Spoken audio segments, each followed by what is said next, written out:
Right, so good evening everybody and thank you so much for joining us. We are talking, because I know if you've been watching, I wanted to call it this channel, but Western Town Council's Facebook page, you might have recognised me before from doing different talks on climate change and interviewing really interesting people. But we thought that it's a good conversation to have here with Frank Simonds because we're going to be talking about county lines. And you might not know about county lines, you may have heard of county lines, but don't really know what it is. But it's something that's actually affecting Weston-super-Mare, and the more you get to know about it, the more that you perhaps might like to play a part in being able to stamp it out just from that awareness of it. As me and Frank were just talking, they've had great success in Banga with that, so we will definitely have to ask Frank about that. Frank, welcome. Let's just start with a really basic question. What is county lines for those people who don't know what it is? Because to me, when I think about kids dealing drugs, because it's related to that, it makes me think about like Stranger Things, going out on BMXs, and it just, I can't get my head around this. So tell us about it. Good evening, Becky. Thank you. It's not quite like Stranger Things. There's no Eggos and no strange monsters lurking around. County lines are something that's come to the forefront in the last probably about 4 or 5 years, and it's a method by which big cities, drug gangs expand their operations to smaller towns, often using violence to drive out local dealers and exploiting children and the vulnerable to sell drugs. Wow, that's quite a big deal, isn't it? So, and just to tell people that are watching this as well, you can put comments in the chat, and I will come to the comments and read them out, so that if there's anything that you want to ask Frank while we're on the call, then do put a question in the comments. So if you look at me multitasking, that's what I'm doing. I'm looking for your comments as well. But so yeah, those are those things. So how did this kind of come about? Is this something that's come about? You know, was it COVID related? Was it around before COVID? Like what changed? Was it mobile phones? Was it technology? Was it social media? How did this get started? It's definitely something that's been occurring way before COVID. The methodology that these big gangs use and these organised crime gangs has changed since the lockdowns come in and since COVID, but it's something that's definitely been occurring, and it's very much a product of the people at the very top end of these organisations who are business people essentially, and they run these criminal enterprises like a business.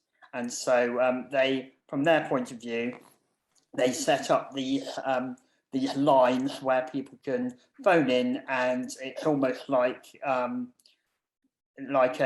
where you can phone in and get your delivery of fast food. You can do the same for drugs and illegal drugs. And in 2019, the law enforcement in this country detected 3,000 of these deal lines, with 1,100 being active at any one time. And this was contributing to a £500 million, £500 million turnover of money for these gangs. So it's a big thing. There's a lot of money involved. So effectively, what happens is someone could phone up one of these lines for drugs, and then these drugs would be delivered to their door, or they'd meet someone on the street, and this person they normally find a very, very young person, because these gangs soon worked out that the youngest and most vulnerable in our society were the people who could be most easily manipulated to work for them. And I'd imagine more difficult to spot. So, you know, going back in the day, you see maybe scallies hanging around bus stops because it looks like they're waiting for a bus, but they're actually waiting to do a deal. And so you would sort of see that, and quite often it was a little bit obvious. There was kind of like the odd handshake that kind of did that, where something was being exchanged, and you could kind of see things like that. So do you think that people are not witnessing this in the way that perhaps someone would go, oh, there's a drug deal going on there, it's quite obvious? Do you think people are not witnessing this because it's younger kids? Yeah, absolutely. Some of these children can be as young as 7 or 8, and these gangs are very canny about avoiding detection. So it may be that mostly young boys are used, but we're finding more now that young girls are also being used. So girl who you wouldn't necessarily, an 8-year-old, 9-year-old girl who you wouldn't necessarily think is causing any problems could be involved in this. So absolutely. What's in it for the kids? From their point of view, it's normally we're talking about young people who are from backgrounds where they've had a difficult life, and maybe their family life hasn't been the same as yours or my family life, and they've experienced things that are classified by Health and Social Services as adverse childhood experiences. They term them as ACEs, and these are experiences that are so traumatic in life that they can affect your health at later life, your mental health and your physical health. And these young people and children are extremely vulnerable, and they're often, especially if they're coming from a home where they don't have the love from mum and dad that or whoever's looking after them, they're looking for validation, they're looking for acceptance, they're looking to belong in a group. And what happens is these slightly older people come along, and they offer a life of security, they offer a life of acceptance in a gang, and they often use gifts, and they'll come along with really nice stuff, and it's something that the youngest people aspire to. However, it's very much like a form of grooming. After a while, these people will turn very nasty. They'll start threatening, and they'll effectively enslave these young people into working for them. So what starts off as kind of like getting your emotional needs met, then getting some practical needs met. Maybe you need, like, school uniform, shoes, or whatever. It isn't always necessarily that someone's getting something like, Nike trainers or whatever. Sometimes it's actually real basic needs and basic necessities, and you kind of think, well, actually this is actually one way of supporting myself or my family or whatever situation you're in, and then that backfires really quickly, so that suddenly you're now kind of trapped in a situation where you can't get out of it. So it starts off as one thing, and then I presume it just massively escalates their social situation into becoming far worse than it was when they thought that this was going to be a really good solution for them. So that's really, really tough. And I don't even know how you would intervene and say to these kids that this is what's going to happen, because how do we trust adults if you haven't had other adults that you trust? So it's a huge story. So what is it that, tell me about what happened in Banga, because we were talking before and you were saying that really the community kind of did something in Banga that actually sort of sounds like, I sort of said it sounded like an angry mob coming out with kind of like, rolling pins or something, which I'm sure it wasn't. So tell me what happened in Banga to change things about that place. Yeah, North Wales Police have done some fantastic work, and this is something that I go into more detail in the course that I provide. They've got a couple of officers there who've done some amazing work, and they've really taken the time to come alongside people who were struggling in the community, and they've made those links with them. And in some communities where the police are not trusted, these officers have become trusted people, and they've and when people have got into problems, they've supported them. Now, alongside that, there was the aim of raising awareness. Now, county lines, many people haven't even heard of it, and that's that's okay, because it's such a horrible thing that you don't want to kind of hear about it. But sometimes for us adults, to protect the younger people in our society, we have to have this slightly uncomfortable conversation. So that conversation was had with the people of Banga, and they got to know about the signs, what they need to look for, and then the community very much came together, and it was almost like they said, as a community, no, we don't want this anymore. And it's almost as if they created a hostile environment for people who weren't really known coming in from outside. And so if there was a stranger, they'd be someone would be on the phone to the police, and the police would be able to investigate. Now, normally, if you see someone hanging around who's not known to you and is maybe from a different area and has an accent from another part of the country. Now that's something that wouldn't need police attention, but things were very much changed in Banga under this this operation they were running. So that kind of information would be accepted by the police and there would be actions. And they reported that they've been able to eliminate county lines from Banga. So they've worked really hard, the community and statutory agencies, and they've done an absolutely fantastic job. Brilliant, Frank. It's really good to hear. We've had some very supportive comments coming in on Facebook, and do remember that you can ask any questions that you might like to ask. But some of the really positive things that are coming on, Carrie Ann, who says that it's bad in Leeds and Bradford, that's something that she's aware of. And thank you very much, Carrie Ann, for putting up the link that you have there. That's great. And Rosemarie has also said that it's children being groomed, and it's not out, and it's not a choice that children actually make, which is a really valuable point there. I think that that's really important as well. If I'm missing any of your comments, do let me know, but hopefully I will read out any comments that you've put down, and especially any questions. So Frank, let's get to the important part of this. So you've already mentioned if there's people that you don't really recognise, you're sort of seeing kind of strange behaviour. I mean, you know, for Weston, it could be simply on holiday.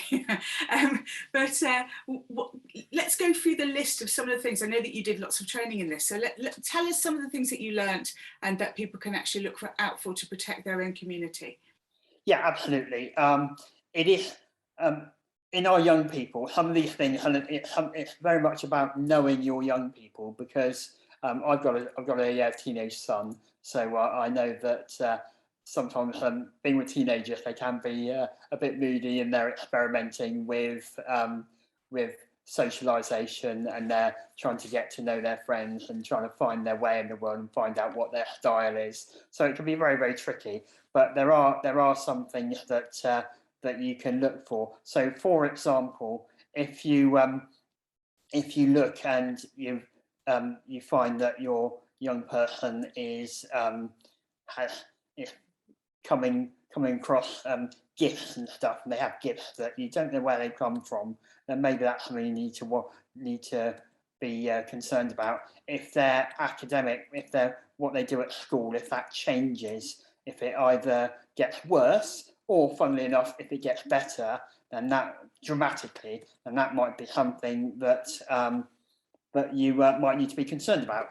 Purely because some of these gangs have kind of caught on to the fact that excluded children are those who might be detected. So they're threatening children and asking them to do as well as they can at school, so they don't arouse suspicion. If you've got young people who are persistently going missing from school or home, or being found out of the local area, those who are travelling alone, particularly in school hours or late at night frequently, any young people who are looking lost in unfamiliar unfamiliar surroundings, excessive receipt of text or phone calls. Now, again, I say some of these, I think with my young man at home, he gets, I think I could say he gets excessive text or phone calls anyway. So we maybe shouldn't look at these in isolation. It's looking at a big picture and the whole picture. If they have relationships with controlling older individuals or any gang associations, or if they're secretive about where they're going or who they're talking to. Again, that might be a fairly standard thing with a teenager, but we're looking at this in concert with everything else. If they start carrying weapons, or if there's suspicion of self-harm, or if they've got unexpected injuries, and an increase in antisocial, disruptive or aggressive behaviour, or a change in dress or using language that you wouldn't expect. It's the part of the problem with this is that it is quite difficult to detect this in our young people unless we know them really well. So it's about making those connections with those young people, and then we can see those changes. Because what will happen is these gangs will send them from where they are and where the gang is. They'll send them down to another part of the country. Definitely it's happening here in Weston. Or since COVID has happened, we're finding that there's a trend where they're actually doing their recruiting, these gangs, in the town where they're selling. So we've got children who are being recruited in Weston-super-Mare, being threatened and then being forced to sell drugs. So let's just say that there was a child watching this who has just met someone, has developed a friendship, and they're now starting to feel a little bit concerned. What should they do? Should they? They've got loads of options now. They can talk to the police. Now that might be something that feel a bit too difficult to do, so that's okay, because there are other things you can do as well. You can contact. There's a website called www.fearless.org, and that is run by Crime Stoppers, but it's for young people, and it's a really good website. There's loads of tools on there, and also you can report stuff completely anonymously. And also there are a couple of other charities that run. One is called Unseen UK, and they're on www.unseenuk, all one word, .org, and you can contact them, and they're really helpful. And also the Clua Initiative, who are a charity that gave me the training that I'm delivering, and that is www.thecluainitiative, all one word, .org.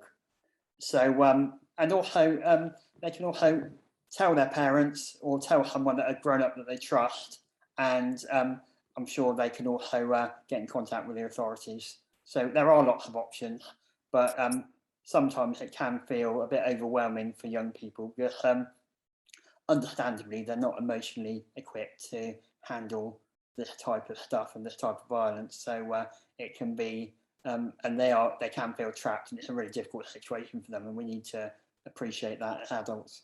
And what about us on the street? What when I'm walking my dog, when I'm going into town, what could I be looking out for? Well, yeah, very much the same as what I said for our young people. So it's often going to be young people that are maybe looking a bit lost, young people who maybe there's someone you know that you haven't seen for a while, and then you see them in company with people who maybe look a bit who you wouldn't expect them to be with, and that's something to think about as well. If you see an older person who looks like they're bullying a younger person, then that's certainly something that we need to be aware of. And what I'd say in all those situations is maybe make a note of it. And if there's something you're particularly concerned with, then ring the police on 101. That's their non-emergency line, with 999 being for if there's a crime occurring at the time and you see it. Great stuff. And that's also a welcome reminder as well, because I know that the 999 number has been inundated quite recently. So it's also good to remember that there is an alternative number, because when you're in a state of, wah, it's sometimes quite hard to remember. Hang on, where does this belong? Yeah, absolutely. They're very well trained on the other end of the phone. And if you do ring 101 and they determine that it's a 999 situation, they will switch you over to the emergency switchboard. So you don't need to be concerned about that side of things. That's very good. I'd rather not be a pain. Good stuff. Brilliant. Any last words, thoughts, or anything that we haven't covered that we really need to cover? Yeah, absolutely. There is another aspect of this called cocooning, which is based on if you think about the bird, the cuckoo, they're very well known for stealing nests of other birds.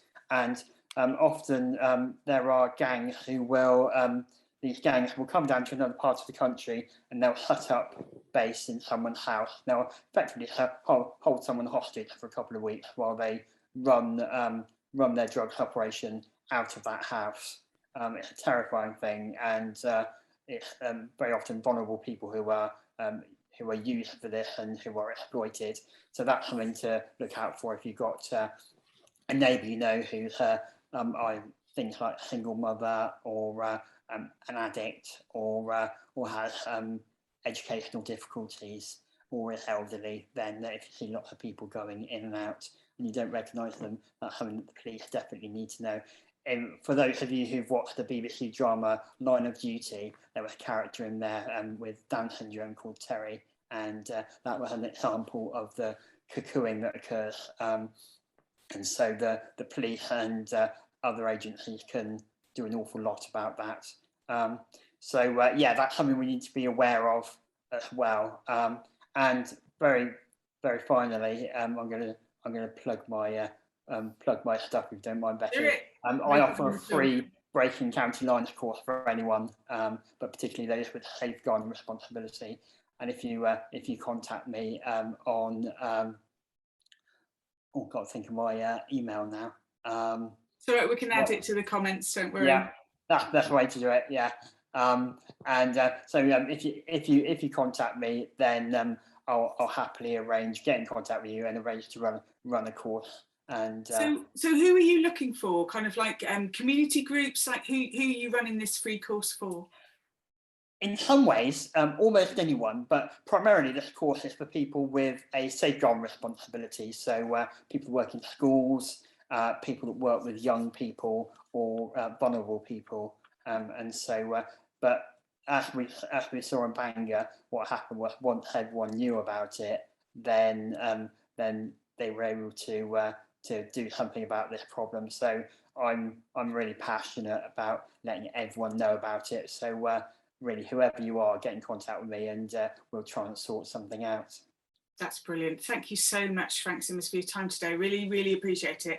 I think it's such an important subject, and I think the more people are aware of it and just using, the opportunity that the Town Council has given us to have a chat about this, so that we can raise a bit more awareness and keep everybody safe in our town. Yeah. We want everyone to be safe in our town. Really important. Come here and just love Weston, because it is just a brilliant place to live.